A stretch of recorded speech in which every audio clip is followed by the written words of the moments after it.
Ya, terima kasih sahabat YouTuber yang kami muliakan, terutama keluarga besar Puri Agung Jatikusumo di Singhasari ini.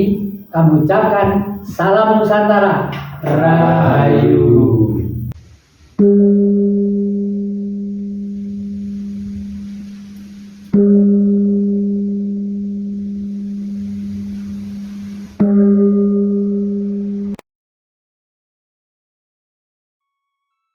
Tidak terduga sama sekali kalau hari ini berbondong-bondong dari barat sampai ke timur pada pengen merapat. Ada apa ini? Kelihatannya ada kegelisahan hati ya.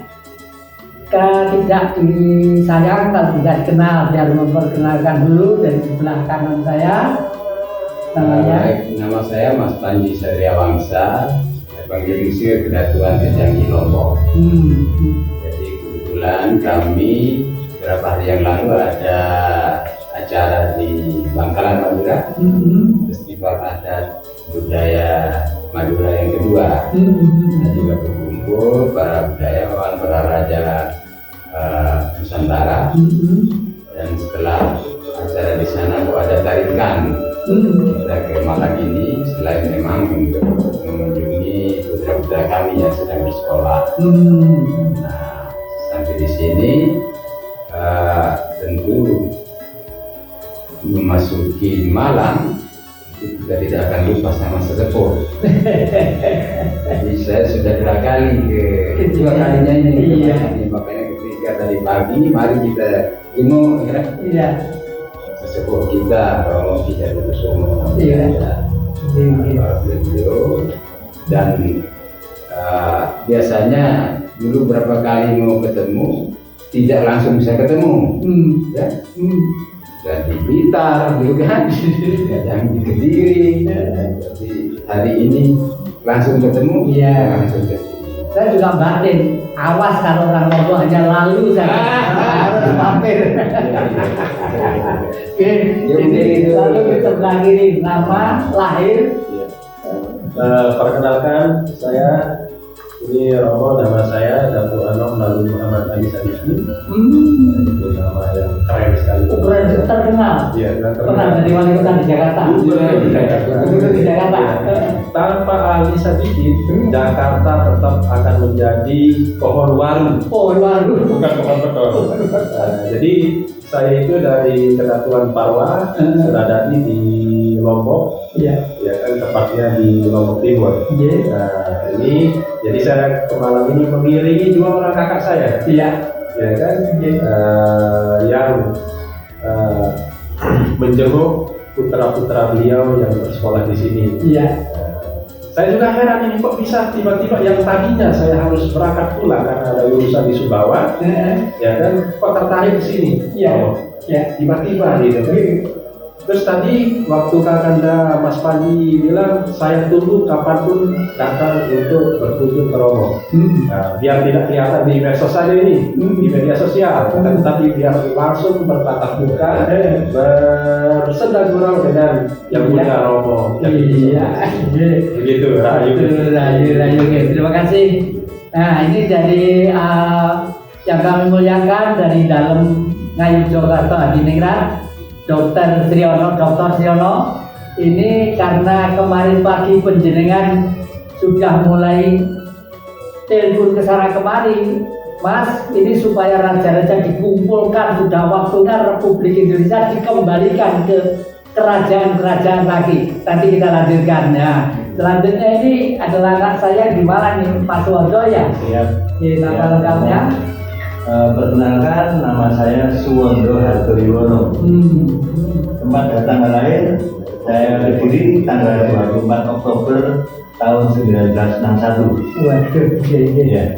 Nama saya cukup keren dalam bidang pewayangan, ya. yaitu Patih Suwondo. Patihnya PT-nya Prabu Harjuno Sorbaru, atau yang lebih terkenal dulu Bambang Sumantri. Nah, betul. Saya pengen ketemu Eyang Jatikusumo ini. Saya selaku pemerhati budaya dan pengen banget ketemu sama Eyang Jatikusumo. Rahayu ya. Rahayu ini kami Pinanggi. Bergeser di sebelah paling kanan, Nama? Nama saya, nama lahir Lalu Sofia Putrangga Muncar, kelahiran tahun 1972. Jadi kedatangan ke sini ini yang keempat, ke Malang. Pertama pada saat Ring Mengku 720 Majapahit yang di Trawulan tahun 2013. Nah, setelah dari Trawulan saya ke Malang menjenguk adik di sini. Sebelum itu saya ke Candi Singosari dulu, kemudian ke di sini, sama yang kebetulan adik tinggal di dekat Candi Badut, hanya ziarah ke sana. Cuman dalam perjalanan ini kok saya merasa masih agak kosong ya, ada apa gitu. Ternyata mulai dari pagi setelah diajak ke Gedeng Romo terjawab rupanya. Karena perjalanannya yang kemarin-kemarin kami hanya menemukan benda, sekarang kami menemukan yang hidupnya. Jadi alhamdulillah Luar biasa. lengkap sudah. Karena di kami ada garis tunggal angklung itu. Oh gitu ya. Waduh. Makanya tadi juga sebelum kesini kita mampir di Candi Kidal. Luar biasa Om. Kebetulan sehari tadi dengan anak saya berdua suami istri tadi ngomong tentang Candi Badut, Candi Kidal. Sejak tadi, jadi pas. Dan ada peristiwa yang aneh. Di sana ada seorang dokter ya, yang pada waktu itu mungkin karena meskipun dokter itu kan nggak jaminan kalau psikologi rasionya itu pas atau sehat ya, sehingga dia mungkin cari guru mungkin keliru ya, sehingga candi itu dianggap musyrik, syirik dan sebagainya. Kebetulan dia baru pertemuan di desa sana, mengantem itu gerbang candi, mobil itu pawang 2 meter dari dasar tanah itu, ke candi gitu. Akhirnya mau orang kampung mau keluar, saya selamatkan, jangan ini, apa? Tadi itu punya sakit ini mau saya antar ke rumah sakit gitu. Ya itu betul. Nah kembali kalau dengan yang ceritakan kan sangat kontradiksi ya.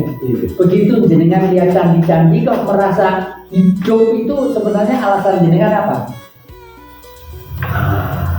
Ini sebenarnya kalau dijawab agak spesifik. Ini kan tidak berkaitan dengan perjalanan spiritual sebenarnya, yang memang diwariskan oleh para leluhur kita.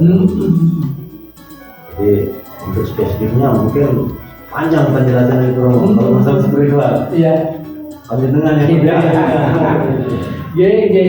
Ini maksudnya saya tahu bahwa maksudnya itu sebelum ada agama tamu masuk di bumi Nuswantara ini ya, entah dari Eropa, entah dari Timur Tengah, di negeri ini leluhur-leluhur kita tuh sudah hidupnya bertuhan. Kalau beragama nggak jaminan, kalau bertuhan buktinya apa?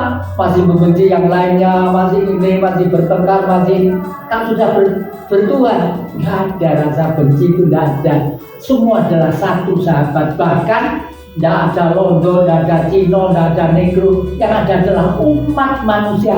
Hanya bajunya aja yang lain-lain. Seneng hitam, seneng biru, seneng lorek, seneng gini, seneng batik. Biar kayak orang Jawa jadi ini. Nah, kegelisahan jenengan sebenarnya faktor apa yang membuat gelisah hati? Luar biasa ini. Yang dengan Romo ini bisa membaca saya sebagai seorang, saya menganggap diri saya masih muda dan memang benar masih muda.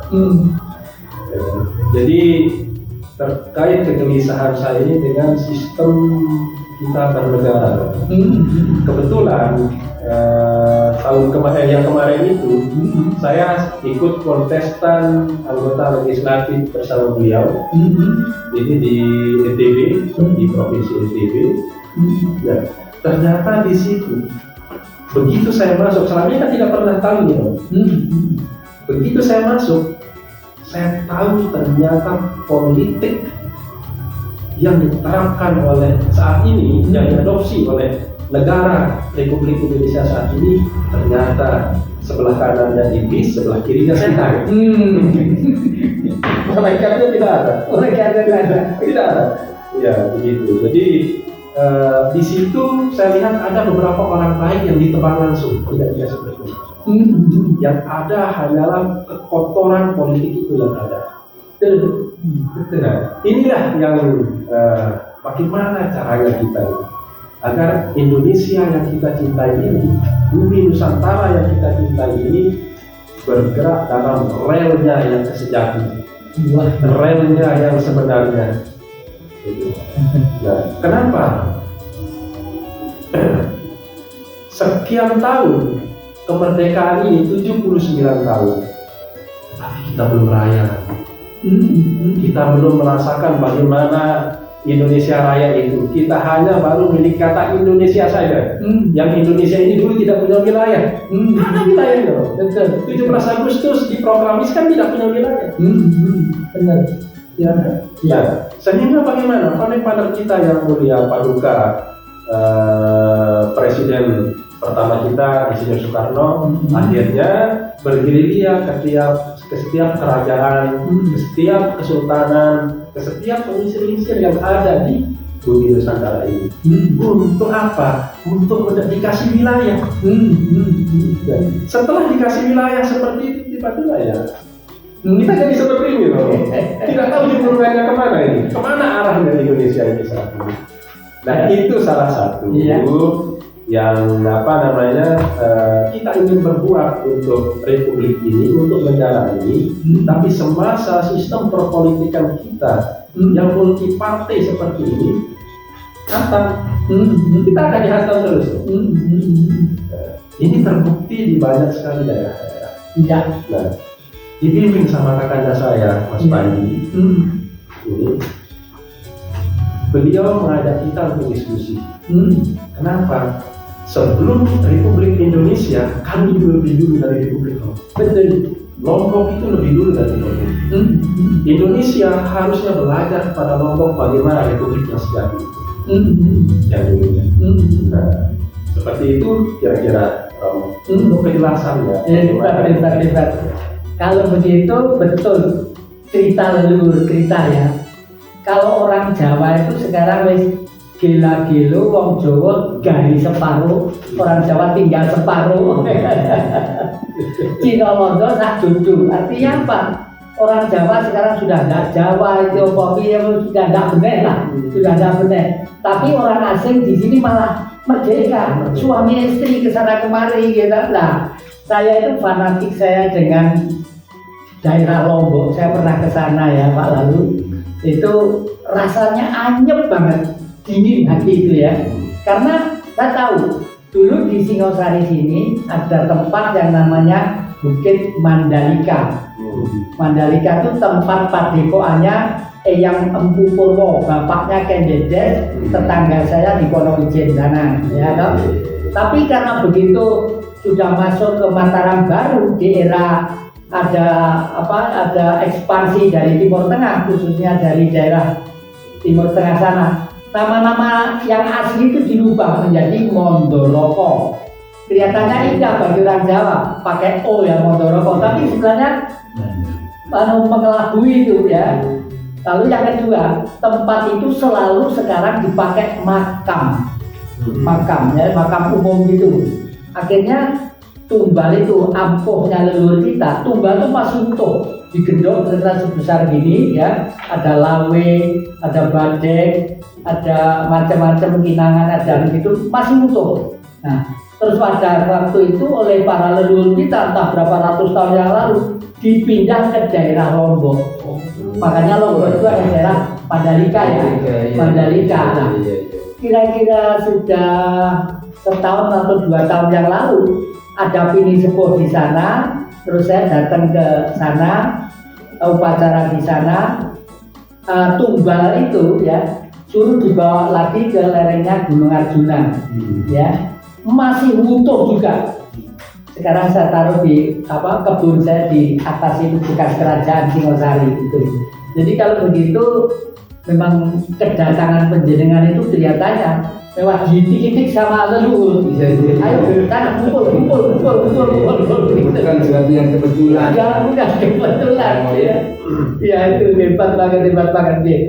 Itu jadi Kira-kira saya tanya kepada yang muda ini, Mas Wondo, kalau dari segi anak muda tentang kerajaan itu apa ada sisi keraguannya, negatifnya, positifnya, kira-kira tahu ada?